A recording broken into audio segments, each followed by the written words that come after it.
नमस्कार मेरे कुछ कही और अनकही के श्रोताओं।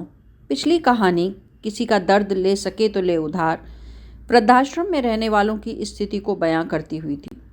कहानी आज भी कुछ ऐसी ही है, परंतु ये कहानी विश्वास और संबंधों को तार तार कर देने वाली है।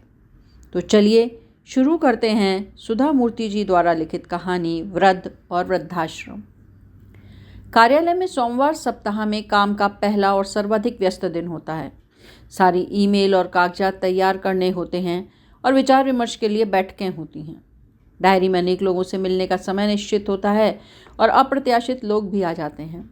सोमवार को आने वाले लोगों को सचिव लोगों के लिए समझाना काफ़ी कठिन होता है, किंतु किसी तरह सोमवार को बिताने पर ही तो रविवार आएगा।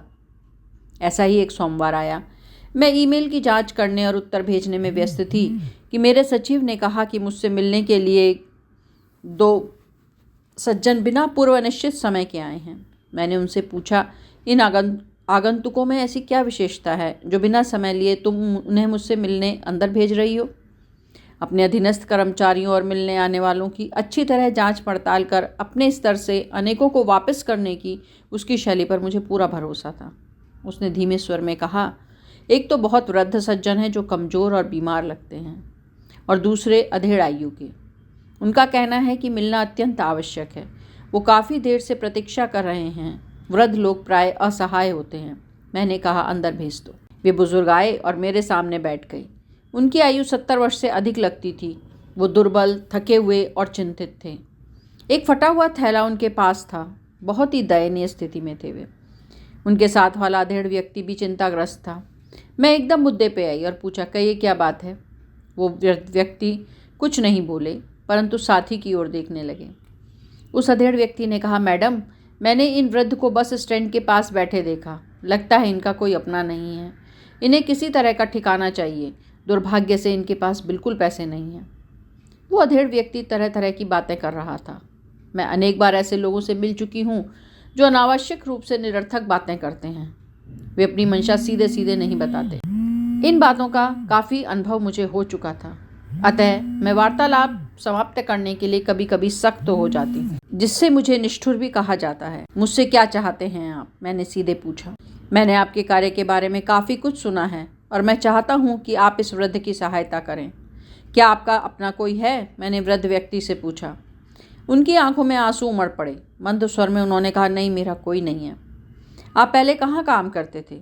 मैंने अनेक प्रश्न किए और उन्होंने उनके संतोषजनक उत्तर दिए। मुझे वृद्ध की हालत काफ़ी बुरी लगी। मेरे पास पैसे नहीं थे और ना कोई व्यक्ति ही था जो उनकी मदद कर सकता था।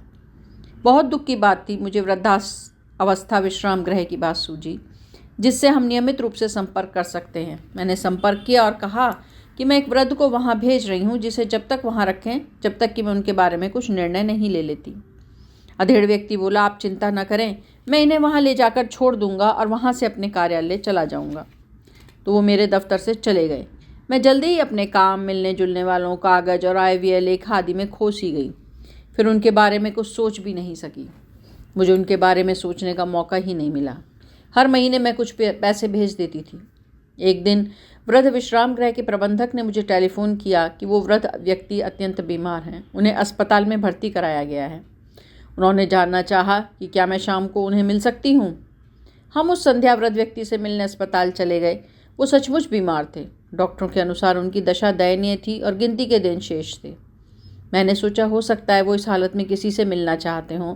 उनके अपने बच्चे न भी हों तो भतीजे, भाई बहन या कोई प्रिय हो जिसे हम सूचित कर सकें। मैंने उनसे पूछा, क्या आप किसी को देखना चाहते हैं? अगर आप चाहें हम उसे बुला देंगे। क्या किसी का टेलीफोन नंबर अथवा पता आपके पास है? कांपते हाथों से उन्होंने एक टेलीफोन नंबर लिखा और मुझे पकड़ाया। हमने टेलीफोन किया और उन्हें सूचित कर दिया कि वृद्ध की हालत चिंताजनक है। कुछ देर बाद एक व्यक्ति उस वृद्ध से मिलने आया। वो चिंतित था और सीधा वृद्ध के पास गया। मुझे लगा कि उस व्यक्ति को मैंने पहले देखा है। मैंने याद करने की बहुत कोशिश करी, किंतु ध्यान में नहीं आया। मैं याद ही नहीं कर पाई कि वृद्ध से मिलने वाला मुझे जाना पहचाना क्यों लग रहा है। शायद यात्रा में मिले किसी व्यक्ति से इसकी शक्ल मिलती है। इस बीच डॉक्टर आया और उसने मुझे बताया कि वृद्ध ने अंतिम सांस ले ली है। मुझे दुख हुआ। न मैं उसे जानती थी, न कभी मुलाकात हुई, फिर भी मैं उदास हो गई। कुछ देर बाद मिलने के लिए आया व्यक्ति बाहर आया। उसकी आंखों से आंसू छलक रहे थे। वो चुपचाप बेंच पर बैठ शांत और गमगीन हो गया। वृद्धाश्रम का प्रबंधक, आगंतुक और मैं अस्पताल की समस्त औपचारिकता पूरी होने की प्रतीक्षा में आगंतुक कक्ष में बैठे थे।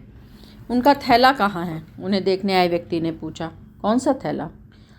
वृद्धाश्रम आते समय उनके पास एक थैला था, उसने कहा। मैंने तुरंत एक व्यक्ति को वृद्धाश्रम से थैला लाने के लिए भेजा। थैला आने पर आगंतुक उसे खोलने के लिए लालायित हुआ, किंतु मैंने उसे अनुमति नहीं दी। थैले को यत्न से खोलिए, मगर पहले आप अपना परिचय दीजिए, मैंने उससे कहा। वृद्ध के साथ आपका क्या रिश्ता था? मैं जानना चाहती हूँ कि इस थैले के विषय में आप कैसे जानते हैं। मेरे प्रश्नों से वो विचलित हो गया। हो सकता है कि उसे एक महिला के द्वारा इतने प्रश्न पूछना अच्छा नहीं लगा हो। भारत में महिला द्वारा प्रश्न पूछना लोगों को अटपटा लगता है। सौभाग्य से अब ये प्रवृत्ति धीरे धीरे समाप्त हो रही है। मैं ही उन्हें वृद्धाश्रम छोड़ गया था। वो बोला। आप कौन हैं? मुझे जानने की उत्सुकता हुई। मैं उनका पुत्र हूँ। आप अनुमान लगा सकते हैं कि मुझे कितना बड़ा धक्का लगा होगा। अचानक मुझे याद आया कि एक सोमवार को यह व्यक्ति मेरे दफ्तर में आया था और यह कहकर कि वृद्ध व्यक्ति को उसने बस स्टॉप के पास बैठे देखा। मैं बेचैन होने लगी। तुमने मुझसे झूठ क्यों बोला? मैंने जानना चाहा। उसके पास कहने के लिए कहानी थी कि मेरे घर में समस्याएं हैं। मेरी पत्नी ने पिताजी को कभी पसंद नहीं किया। उसने मुझे उन दोनों में से किसी एक को चुनने के लिए कहा। उन्हीं दिनों हमने आपके संस्थान के विषय में पढ़ा। तब हमने विचार किया कि हमारी समस्या का निदान बिना खर्च किए हो सकता है। पत्नी को खुश रखने के लिए इससे बढ़िया उपाय नहीं था, क्योंकि जिस घर में हम रहते हैं उसकी मालिक वही है। मुझे नहीं मालूम कि मैं उदास हूँ या उस पर गुस्सा करूँ। अपनी समस्या का हल करने का ये तरीका ढूंढा उसने। मैंने विरोध में कहा, हम अनाथों की सहायता करते हैं, न कि संतान होते हुए भी अनाथ समझने वालों की।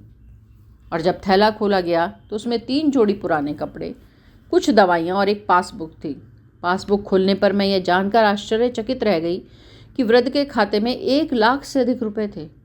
खाते में नामजद एक व्यक्ति था और वो था उसका पुत्र। वही पुत्र जो पिता से छुटकारा पाना चाहता था। ये वही पुत्र है जो इतना निर्दयी है कि अपने पिता को असहाय के रूप में वृद्धाश्रम में भर्ती करने लाया था। वही पुत्र अब अपने पिता के रुपयों पर अधिकार जताने आया था। और बूढ़े को देखिए, यद्यपि उनका बेटा उनकी परवरिश करने से कतराने लगा था और मुझसे झूठ बोला कि उनका इस दुनिया में कोई नहीं है, फिर भी वृद्ध ने यही चाहा कि उसकी पूंजी लड़के को ही मिले। उनके मन में कभी ये विचार नहीं आया कि अपने पैसे को उस वृद्धाश्रम को दान कर दें जिसने अंतिम दिनों में उसे सहारा दिया।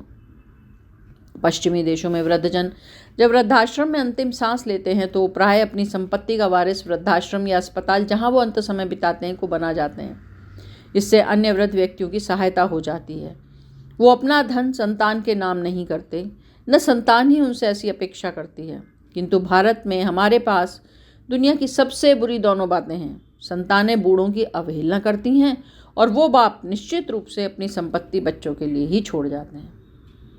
तुमने और तुम्हारे पिता ने कुछ 1000 रुपयों के लिए जिस तरह मनगढ़ंत नाटक किया, बड़े शर्म की बात है।